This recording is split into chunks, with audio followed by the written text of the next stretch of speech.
दुनिया के लोगों को लगता है कि हम शिव जी को जल चढ़ाते हैं तो शंकर का स्मरण होता। ना ना ना, शिव परीक्षा लेते हैं। परीक्षा की पहली सीढ़ी है भगवान शंकर की भोजन।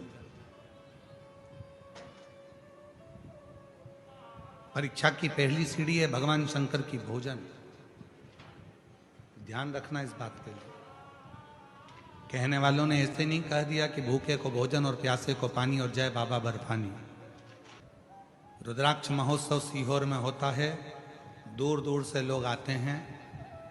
लोग कोई चाय पिलाता है, कोई भंडारा चलाता है, कोई पोहा बांटता है, कोई आइसक्रीम बांटता है, कोई पानी बांटता है।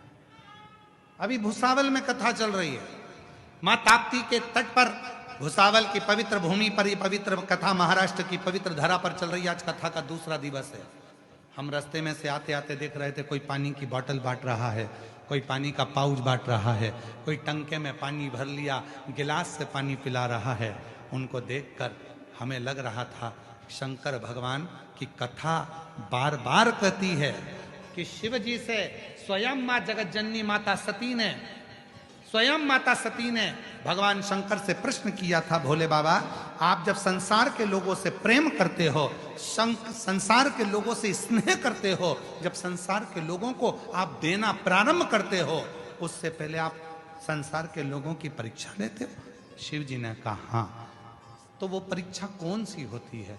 तब भगवान शंकर ने कहा वो पहली परीक्षा है, मैं भूखे का रूप धरकर, एक भिक्षुक का रूप धरकर, प्यासा बनकर, भूखा बनकर, एक सन्यासी बनकर, एक भिक्षुक बनकर, किसी शंकर का जो भक्त होता है, शिव का जो उपासक होता है, उससे पेट भरने के लिए अन्न मांगता हूँ, भोजन मांगता हूँ, पीने को पानी मांगता हूँ। मैं देखता हूँ वो मेरा हुआ कि नहीं। धन नहीं,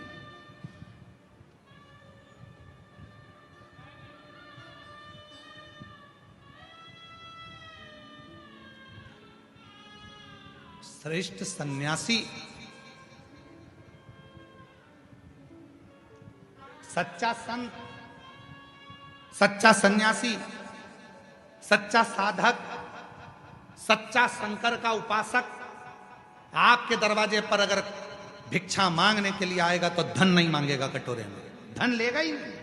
वो मांगेगा तो कहेगा कुछ भोजन हो तो दीजिए, भूख लगी है, थोड़ा सा पानी पिला दीजिए, प्यास लगी, प्यास कुछ हो तो दीजिए, बहुत भूख लगी, बहुत।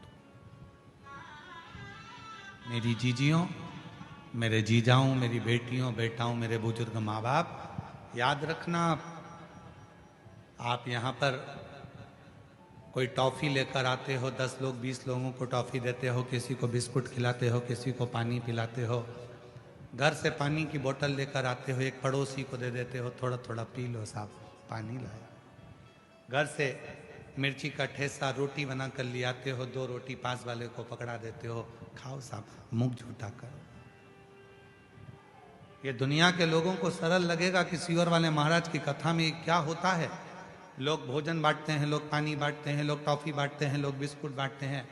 पर यदि शिव महापुराण की विद्येश्वर संहिता को, गीता प्रेस गोरखपुर की शिव पुराण लेकर आओ, उसकी विद्येश्वर संहिता पढ़ो, उसकी उमा संहिता पढ़ो, उसकी कौमार्य खंड पढ़ो, उसमें एक एक शब्द में आपको मिलेगा कि शंकर भगवान, जब शिव महापुराण की कथा चलती है, 7 दिन तक मेरा शंकर ना जाने किस रूप में तुम्हारा अन्न जल ग्रहण करता है और तुम्हारे भंडार भरना प्रारंभ कर देता है। ना जाने किस रूप में आता है। भूख लगी है, वो पैसा नहीं मांगेगा, वो तुमसे धन नहीं लेगा, वो पैसा चाहिए ही नहीं उसको। पानी पिला दीजिए, भूख लगी है, कुछ है क्या तुम्हारे पास में, कुछ खिला दीजिए।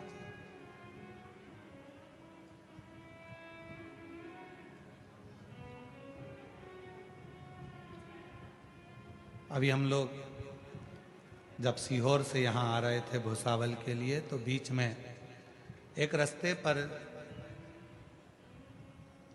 हम तो विश्राम कर रहे थे। विश्राम करते करते ऐसा कोई भाव आया कि कोई बहुत प्यासा लग रहा है, बहुत प्यासा।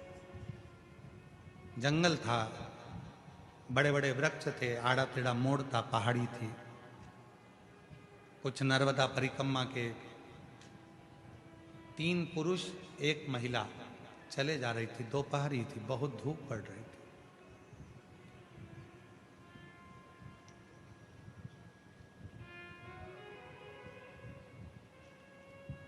हमने सुनील से कहा कि गाड़ी को थोड़ा सा कहीं साइड लगाओ, ऐसा लग रहा है कि कोई यहाँ पर प्यासा है, किसी को भूख लग रही है या प्यास लग रही है। रोका।